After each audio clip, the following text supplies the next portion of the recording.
Right Honourable Winston Peters. Mr Speaker, as Parliament draws to a close, New Zealand First wishes to express our thanks to you and your staff.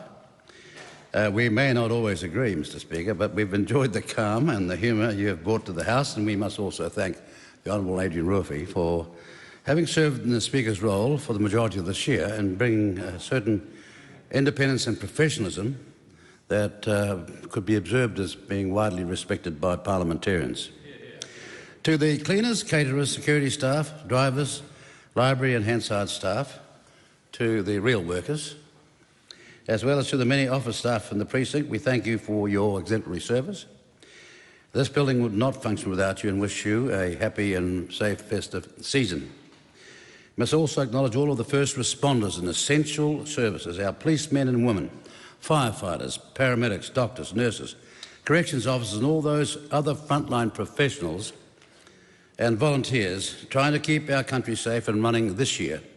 We all thank you, and also a special message of gratitude to those who cannot go on holiday, cannot have a break, earn essential services right over the Christmas and pay some thoughts and remember them when you're having your holiday. To my colleagues in New Zealand First, our caucus has come together quickly and well, and so thanks for your support and excellent work to begin the term alongside all of our parliamentary and ministerial staff and alongside our coalition colleagues.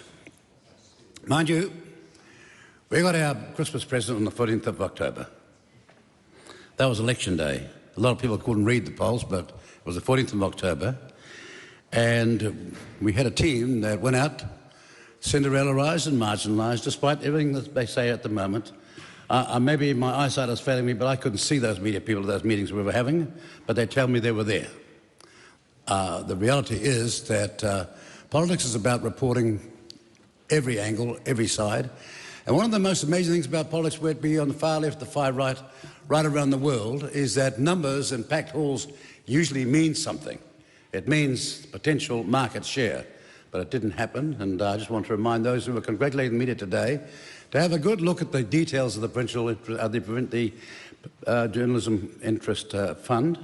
Have a look at what its terms were, and have a look at the clause that says if you don't obey this, pay the money back. It's all there, clear as daylight. And I hope we never see that again in our country, because the Fourth Estate is critical to a sound democracy. And I hope they go and we have a great Christmas time reflecting upon that and enjoying it while they are, before they come back next year. I do thank my party members around the country who worked so hard to bring about the result. And I also want to reciprocate the words that David Seymour has expressed, and I'm sure so would Mr Luxon do if he was here as well, that we have put together, I think, a very sound coalition government that can go forward. And the fact is, if we all agreed with each other, we would not be in our different parties. That's the essence of it. If we all agreed and had consensus, we wouldn't be in different parties. We've all got something to contribute, and what we've got to do is rebuild a country that was, in a very short space of time, rapidly destroyed. Please don't talk about the Labor government of 2017.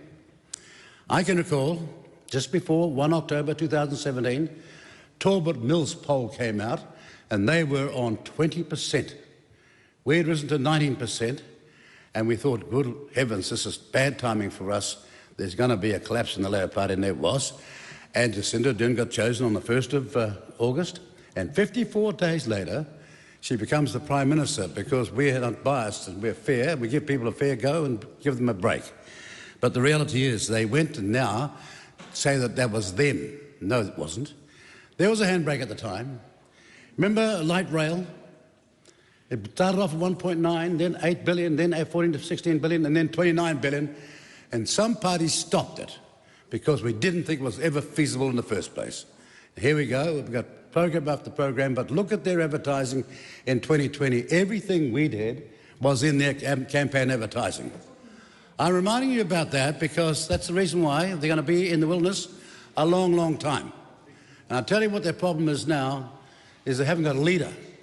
And it showed in the lack of intensity and the repetitiveness of the attack today. With the greatest respect, this is not the Labour Party I once studied, and if they're going to make a change, then the best thing they can do is start remembering who they are meant to represent. For in the end, it's the numbers that matter. Oh, here we go, the tobacco. This is the outfit, you see, that we're happily changing the tobacco rules so that in 2011 to 2000 and to now, they have taken 24 billion off these users, the cigarette smokers and what have you. And of those, 1/3 are Maori, so $8 billion have been taken off Maori. Going to the Treaty Waitangi Tribunal about that? No. That's more than all the Waitangi settlements all put together because of their wokish signalling to the Maori people. Education will change that. As a famous man called Paul Maori, the first Maori minister of health, said all those years ago, education and training changes that, not their imposition of woke taxes. 8 billion off Maori. And they're not too happy now, are they, when they're out their side there throwing flags around and saying what they should be doing. If we want to change Maori, give Maori a chance to freedom and education and information to make the changes themselves. But back to the, beg your pardon? Or honour the treaty. Really, which treaty you're talking about? Which treaty you're talking about? Are you talking about the one that you are writing every day because you don't know anything about the history of this country? Or the one that oh, not more than me. No, you weren't. Excuse me, I was there a long time before you were. Right there with Whena Cooper when you weren't. Right there when all these great causes, when Kahonga Royal was started, when you weren't. I can sit here speak to you all day about things I've done, and all we've seen from people like you is noise. All talk. All hooey and no doey. We're not having that going forward, and I hope that memo goes home and reflects at Christmas time on the fact that there were people in the past Maori world with far more knowledge, far more intelligence, and far more integrity, and far more respect than this person shouting out today. Have you ever seen a Maori and a Marae behave like that? You ever seen a Maori, male or female, and a Marae behaving like that? No, you don't. Here we come. This new version of Maori behaviour. They come in here, not prepared to hear the other side of the story. And let me ask you this one question. What on earth have you ever done for Maori? Any of you? Give me the list. I can tell you what. I could put it on the back of a stamp with a carpenter's pencil. There'd be room left over. That's what you've done for Maori. In our case, we've done it and we've meant it. And we're proud of it.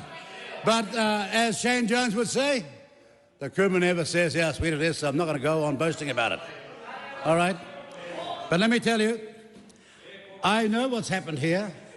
Out in the Maori world, using the radicalisation of a few elite, people who know nothing about the Maori world really, and in this case to Waiponamu, half of the mining in the South Island is on their chest right now.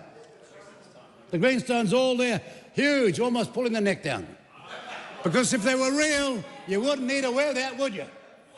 All imagery, all show, no action. Can I just say that this time over Christmas, there is going to be a lot of people around the barbecue, highly relieved that there's a change of government. I feel it. I see it. You can see it in their eyes when you walk down the street. They're saying they're so pleased that there was a change of government. If you need to read the room and watch people, there's a new breath of relief and fresh confidence. And our job is to take that on to rebuilding the country that we once were, with the principles that we once had, but with the policies that we understand that it's sound common sense and sound commercial policies that put a businessman and woman alongside a businessman and woman's worker and their staff, and they're both of equal value. They're critical. We understand that. We're not here as a party just arguing one side of the story.